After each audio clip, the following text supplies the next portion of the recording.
जो हमारे देश की रक्षा करने के लिए अपनी जान को हथेली में रखकर हम सुरक्षित रह पाएँ, इसीलिए वो काम कर रहे हैं।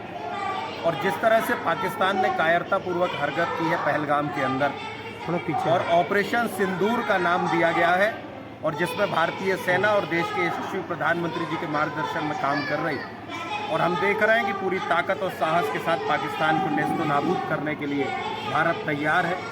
आज सभी बहनों ने यहाँ आकर सुहागनों का व्रत रखा है। सुहागनों के व्रत से अपने सुहाग की तो लंबी उम्र की कामना कर ही रही हैं, लेकिन साथ ही उन सब के लिए भी वो ये कामना कर रही हैं कि जिन बहनों का सुहाग सेना के रूप में काम कर रहा है वो भी सुरक्षित रहे, और उन बहनों से के लिए भी प्रार्थना कर रही हैं कि उनका सिंदूर भी सुरक्षित रहना चाहिए जो सीमा में हमारे सैनिक लड़ रहे हैं।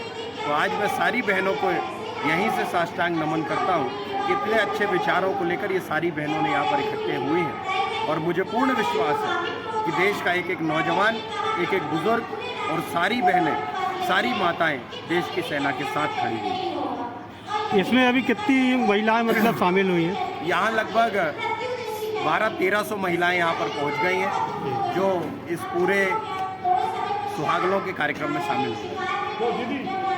विधानसभा के यशस्वी विधायक डॉक्टर अभिलाष पांडे जी द्वारा कुशाभाऊ ठाकरे मंडल में की बहनों द्वारा वृहद सुहागनों का कार्यक्रम, जिसमें 1200-1300 महिलाएं हमारी शामिल हैं, और जो सिंदूर ऑपरेशन जो मोदी जी ने चालू किया है उसके उपलक्ष्य में सिंदूर मिशन के उपलक्ष्य में हमारी बहनों ने सुहागनों का कार्यक्रम रखा है कि जो शहीद हैं, जो लड़ रहे हैं आतंकवादियों से हमारे सैनिक, उनके बहनों का सौभाग्य अमर रहे और सभी बहनों का हमारे सौभाग्य अमर रहे। इसलिए सिंदूर ऑपरेशन के तहत हम लोगों ने आज सुहागों का कार्यक्रम रखा है। कितनी बहनें करीब यहाँ पर आई हैं? करीब 1300 बहनें हैं हमारी। पूरा हॉल भरा है। नाम बताएं। मैं सुधा तिवारी।